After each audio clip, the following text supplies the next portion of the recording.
Today's reading is Luke 20, verse 20 through to 26. The religious leaders are looking for a reason to arrest and kill Jesus.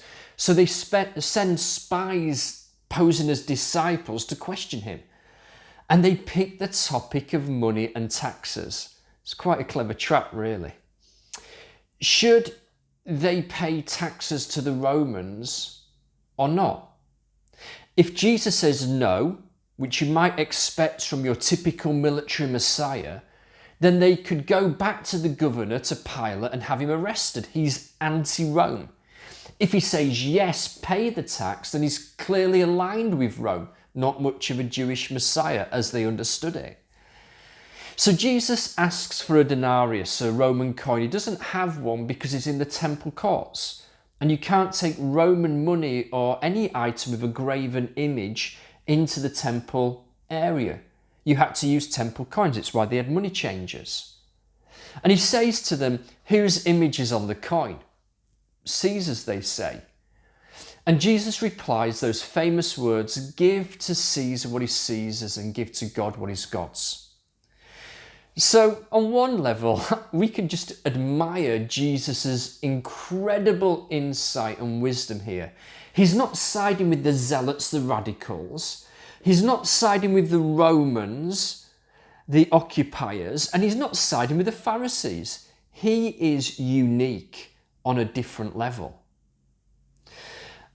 And this is a different kind of revolution that Jesus is leading here. It's not against the state. It's against the spiritual principalities and powers in heavenly places. It's not about becoming an earthly king on an earthly throne who therefore receives earthly taxes as if God needs that. It's about a heavenly kingdom and a king who will reign and rule in our hearts and therefore, dare I say, reign and rule over our wallets and our bank accounts. But it is a revolutionary thing that Jesus is saying here. Because we know from strong archaeological evidence, you can see coins from this time, from this period, this day and place. Just do a Google search, it is actually really interesting.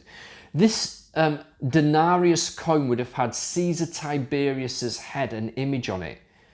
And under it, the words, Caesar Tiberius, son of the divine Augustus. You see, the Caesars, the emperors, they claimed to be God, they claimed to be divine. So when Jesus says, give to Caesar what is Caesar's and to God what is God's, he is clearly saying Caesar is not God. And so it's a revolutionary statement. What about us? Well, that word image is interesting. It's the word icon. Whose image does the coin bear? It's the exact same Greek word in your Old Testament, Greek Old Testament, the Septuagint, for Genesis 1, the creation of humans. Whose image do we bear? Well, we are made in God's image. We bear his image. And if we bear his image, then what do we need to give to God? Our very lives. Dorothy Day, the American Catholic and anarchist, go figure, but in her book, The Revolution of the Heart, she says this of this passage, and I love this quote. Once we have given to God what is God's, there is nothing left for Caesar. So why not take some time today to surrender your life afresh, to give your life afresh to Jesus on that altar of sacrifice in view of his mercy, as it says in Romans 12. To say, Jesus, my life is not my own, it belongs to you. And so today I joyfully and willingly give it back to you. I bear your image. I am yours. Amen.